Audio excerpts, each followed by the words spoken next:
1995 में निर्मल जैन साहब ने आईएफएल ग्रुप की शुरुआत की थी, फाउंडेशन की थी। 30 सालों से ज़्यादा का आपका लंबा गहरा अनुभव है। आपने पोस्ट ग्रेजुएशन किया है मैनेजमेंट में। आईआईएम अहमदाबाद से सीए हैं, कॉस्ट अकाउंटेंट हैं। हे भगवान, सारी डिग्रियाँ ली है सर ने। ओके, और उसके बाद हिंदुस्तान यूनिलीवर जैसी दिग्गज कंपनी की जॉब छोड़कर आपने अपनी खुद की एंटरप्रेन्योरशिप शुरू की और आज आप देख सकते हैं आईएफएल ग्रुप ज़बरदस्त एक्शन में है। और आज हमने खास तौर पे निर्मल जैन साहब को इसलिए बुलाया है कि आईएफएल फाइनेंस, जिसके आप चेयरमैन हैं, उस कंपनी की परफॉर्मेंस, इस सेक्टर की परफॉर्मेंस, आगे के आउटलुक और 2023 पर बात की जाए। निर्मल सर, बहुत बहुत स्वागत है सर आपका। धन्यवाद हमें समय देने के लिए। सबसे पहले तो आपको, आईएफएल ग्रुप के सभी आपके सहयोगियों को और आपके सभी क्लाइंट्स को, निवेशकों को बहुत बहुत शुभकामनाएं सर। 2023 का साल आप सबके लिए बहुत मंगलमय हो। बहुत धन्यवाद और आपके सभी श्रोताओं को, आपको भी सभी शुभकामनाएं। जी। और 2023 सबके लिए बहुत ही मंगलमय भी हो और सबकी पैसा और वेल्थ भी इसमें काफी वृद्धि हो। हेल्थ, वेल्थ, प्रॉस्पेरिटी सब तरीके से बढ़िया साल हो। जिस सेक्टर में आप हैं, एनबीएफसीज, स्पेशली पिछले 2 साल, ये 2022 का साल भी बहुत ही मजबूत रहा है। अब जिस तरह के माहौल में हम 2023 में जा रहे हैं, क्या लगता है सर, 2023 अच्छा साल रहेगा या और भी बेहतर हो सकता है? मैं समझता हूँ 2023 का साल और भी बेहतर होगा, क्योंकि 2018 के बाद जब आईएलएफएस का क्राइसिस हुआ, उसके बाद बीएचएफएल और यस बैंक, ऐसे बहुत सारे क्राइसिस अलग अलग तरीके से मार्केट में आए, तो उससे जो एक अग्नि परीक्षा हो गई, कंसोलिडेट हो गया इंडस्ट्री। और अब हम देख रहे हैं कि इंडिया की जो इकोनॉमी है वो बहुत तेज ग्रोथ कर रही है और उसका कारण सरकार की उदार नीतियां हैं और दुनिया में जो चाइना का नुकसान है वो हमारा फायदा है। और दुनिया देख रही है हिंदुस्तान को एक अलग दृष्टि से। और मैं समझता हूँ कि इकोनॉमी जो है हर तरह से, अगर आप देखो एग्रीकल्चर, इंडस्ट्रियल सर्विसेज सेक्टर, तो जो काम है वो काफी सुधर रहा है। और ऐसी अगर इकोनॉमिक एनवायरनमेंट अगर स्ट्रांग रहा तो क्रेडिट की डिमांड भी रहेगी। और उसमें जो एनबीएफसी का जो अब पिछले 3 सालों में एक और चीज हुई कि अब एनबीएफसी बैंक के साथ मिलकर काम करती है कोल्ड लेंडिंग के क्षेत्र में। तो मैं समझता हूँ कि अगले 2-3 साल तक भविष्य बहुत ही अच्छा रहेगा। और सर, आईएफएल फाइनेंस के लिए जो मैं आपके प्रेजेंटेशंस में टारगेट्स देख रहा था कि जहाँ 2022 पिछले वित्त वर्ष के अंत में आपका मुनाफा करीबन करीबन 1200 करोड़ का है, आप अगले 3 साल में इसको दुगुना करने का इरादा रखते हैं, 2500 करोड़। एसेट अंडर मैनेजमेंट जो है आपके 55,000 करोड़ का, उसका टारगेट 3 साल में 1 लाख करोड़ का, यानी कि दोनों ही मुनाफे और एसेट्स के फ्रंट पर आप दुगुना करने का टारगेट रखते हैं सर? हमारा जो टारगेट है 25% वार्षिक ग्रोथ का है। जी। तो वो ग्रोथ अगर आप लो तो 3 साल में लगभग दुगना हो जाएगा। हम्म। और ये ग्रोथ कहाँ से आएगी सर, इतना दुगुना अगर आप करने जा रहे हैं? तो एक बिजनेस सेगमेंट का भी बताएं और दूसरा ऑपरेशंस के लिहाज से भी। तो कोरोना, जब 2020 में कोरोना की शुरुआत हुई थी तो पहली लहर में तो सब लोग डरे हुए थे। और उसके बाद जब दूसरी लहर में हमने हमारा ब्रांच एक्सपेंशन बहुत एग्रेसिवली किया, हमने आरबीआई से परमिशन ली और 1000 ब्रांचेज जो है उन क्षेत्रों में डाली जहां पे बैंकिंग या फाइनेंशियल सर्विसेज अभी पूरी क्षमता के साथ पहुंच नहीं पाई है। और करीबन हमने 1000 ब्रांचेज नहीं ऐड की, तो एक जो नेटवर्क है हमारा, वो हमने इस कोरोना की दूसरी और तीसरी लहर के दरमियान और उसके बाद करीबन 40% या 40% से हमने बढ़ा दिया है। और उस तरह से हमारे जो एम्प्लॉय है उनमें उतनी वृद्धि हुई है, जो अब हमारे पास कुछ 33-34 हजार एम्प्लॉयज हैं, जो कोरोना काल की शुरुआत के समय 20-22 हजार थे। तो जो ये नेटवर्क की जो ग्रोथ हुई है और उन सभी क्षेत्रों में हुई है जहां पे भी क्रेडिट की डिमांड है मगर जो अवेलेबिलिटी है वो कम है, तो वो एक हमारी स्ट्रेटेजी का इंपॉर्टेंट पिलर है। दूसरा ये है कि हमने टेक्नोलॉजी के क्षेत्र में बहुत इन्वेस्टमेंट किया है और अब जो है हम फाइनेंस और इंश्योरेंस बिल्कुल पेपरलेस आपको ऐप पर या व्हाट्सएप पे एक एम्बेडेड तरीके में मिल सकते हैं, जो कि आपको कुछ करने की जरूरत नहीं है, क्योंकि आपकी पूरी डिटेल जो है वो एनालाइज हो जाती है और आपको लोन की ऑफर आती है, जिस पर आप अगर चाहो तो एक क्लिक के साथ आप पैसा बैंक में ले सकते हो। और बैंक डॉक्यूमेंट वगैरह भी सब काफी आसानी से डिजिटली हो जाते हैं। और उसके अलावा जो हमने टेक्नोलॉजी, जो हमारी होम लोन और गोल्ड लोन की ब्रांचेज और जो बिजनेस है उसमें भी काफी इन्वेस्ट किया कि अब टैबलेट पर पूरा काम हो जाता है। तो जो एम्प्लॉई है वो अगर वो छोटी सी टैबलेट लेकर जहां पर जाए वो पूरा डॉक्यूमेंट, कस्टमर का क्रेडिट असेसमेंट सब कहीं पे भी कर सकते हैं। और इसके अलावा हमने कुछ पार्टनरशिप भी की है, जैसे हमने ओपन जो न्यू बैंक है उसके साथ एक वेंचर किया है, तो ओपन एसएमई को बहुत सारे सॉफ्टवेयर प्रोवाइड करता है क्लाउड पर सस्ते में, अकाउंटिंग, जीएसटी, और उनके लिए करंट अकाउंट खोलना बहुत ही आसान बना देता है।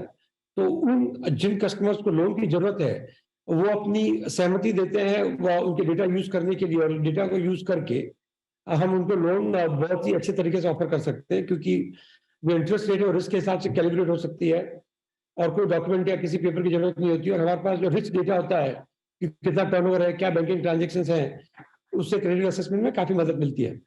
माइक्रो फाइनेंस जो हमारा एक तीसरा बिजनेस है, और उसमें भी जो आरबीआई ने जो रिफॉर्म्स किए हैं, जो उन्होंने इनकम बेस्ड लोन और जो कैप था वो हटा दिया है, उससे मैं समझता हूँ कि बिजनेस को काफी स्ट्रेंथ मिली है, क्योंकि बहुत ही प्रैग्मेटिक मूव थे।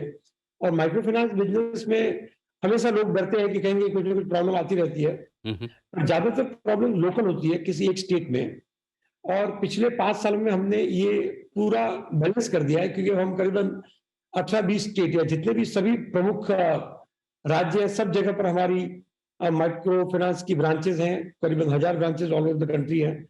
हम लोग बिहार और उड़ीसा से बहुत अच्छा बिजनेस करते हैं, तो ये डिवर्सिफाई हो जाने से वो रिस्क कम हो गई है। और आज अगर देखें इस साल में, तो माइक्रो फाइनेंस की डिमांड भी बहुत स्ट्रांग है, क्योंकि जो लोग कोरोना से बाहर निकले हैं और जो इनकम जनरेटिंग एक्टिविटीज के लिए जो पैसों की जरूरत है, उसमें काफी अच्छी डिमांड देख रहे हैं। और यानी होम लोन जो हमारा सबसे बड़ा बिजनेस है, वो हम लोग अफोर्डेबल सेगमेंट पे फोकस करते हैं। जो एवरेज टिकट साइज है वो करीबन 15-16 लाख रुपए के आसपास है। मतलब आप सोच सकते हो कि घर की कीमत करीबन 20 लाख रुपए के आसपास होगी। जी। तो ये जो घर है बहुत ही छोटे शहरों में, बहुत ही छोटे शहरों में, हुँ, हुँ। और या फिर बहुत ही दूर सबब में, जैसे अगर आप बॉम्बे में देखो तो कल्याण, बोईसर या पनवेल, ऐसी जगहों पर जो छोटे घर हैं उनको हम लोग फंड करते हैं। और ये बिजनेस भी हम देख रहे हैं काफी स्ट्रांग ग्रोथ है इसमें, गवर्नमेंट की पॉलिसी का सपोर्ट है, इकोनॉमिक एक्टिविटी सुधर रही है।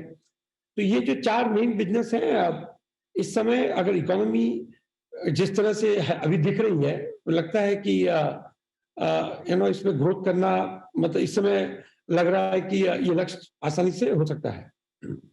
कि ये कह सकते हैं कि फायरिंग ऑन ऑल सिलेंडर्स, चाहे वो होम फाइनेंस का बिजनेस हो, अफोर्डेबल हाउसिंग में आप जो लोन देते हैं, गोल्ड बिजनेस वो अच्छा कर रहा है, और बाकी सारे जो माइक्रो फाइनेंस के बिजनेसेस है वहाँ पर भी अच्छा हो रहा है। लेकिन एक जो सवाल मैं पूछना चाहता हूँ निर्मल जी आपसे, वो इस चीज़ पर कि आमतौर पर जब भी ब्याज दरें बढ़ती है तो थोड़ा सा मुश्किल होता है एनबीएफसी कंपनियों के लिए कि सस्ता पैसा आप बाजार से ले पाएँ, प्लस थोड़े एनपीए बढ़ने के भी डर रहते हैं, और लेंडिंग में भी कमी आती है। क्या अभी किसी कोई इस तरह के कोई संकेत हैं, या इस बार कुछ अलग होगा? ये जो आप कह रहे हैं बिल्कुल सही है। अगर ब्याज की दरें बढ़ती है तो एसेट की क्वालिटी में और लेंडिंग की डिमांड दोनों में इम्पैक्ट आ सकता है। मगर इस समय जो ब्याज की दरें बढ़ी है वो एक बहुत ही कम लेवल से बढ़ी है, क्योंकि अब बढ़ने के बाद भी अगर आप समझो 2013 से 2018 का समय लो, तो उस समय की दरों से कम है।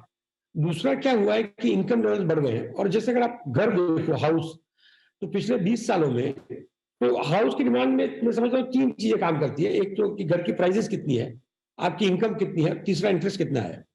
तो इनकम लेवल पिछले 20 सालों में 7-8 गुने बढ़ गए होंगे लोगों के, पर जो घर की जो प्राइसेस हैं टिपिकली ऑन एन एवरेज 2 से 3 टाइम बढ़े होंगे। और जो इंटरेस्ट रेट है वो बढ़ी है, मगर क्योंकि घर की प्राइसेस नहीं बढ़ी है इतनी, और जो बिल्डर है डिस्काउंट देने के लिए तैयार है, तो वहां पे ऑफसेट हो जाता है। और जो दूसरे बिजनेसेस हैं जैसे गोल्ड लोन या जो छोटे बिजनेस लोन्स या माइक्रो फाइनेंस, वो इतने इंटरेस्ट रेट सेंसिटिव नहीं है। अगर आप उनके लिए इनकम और बिजनेस और जो इकोनॉमी का माहौल है वो ज्यादा इंपॉर्टेंट है। पर अगर समझिए यहाँ से ब्याज की दरें बहुत तेजी से बढ़ती है, 1 या 2% और बढ़ जाती है, तो उस समय क्या माहौल होगा ये कहना भी मुश्किल है। पर इस समय तक जितनी ब्याज की दरें बढ़ी है वो मैं समझता हूँ कि they will taken in STRIDE, तो वो उससे बहुत ज्यादा इम्पैक्ट नहीं आया है। अभी भी जो माहौल है क्रेडिट का वो अच्छा है। ठीक बात है। तो क्रेडिट माहौल तो अभी भी मजबूत है, तो उस लिहाज से डिमांड है। सर, जाने से पहले एक आखिरी सवाल आपसे। ज़ाहिर-सी बात है आप आए हैं बिज़नेस पर बात करें, लेकिन मैं आपसे मार्केट पर ना पूछूँ, तो मुझे कुछ थोड़ा ऐसा लगेगा कि कुछ मिस कर दिया मैंने।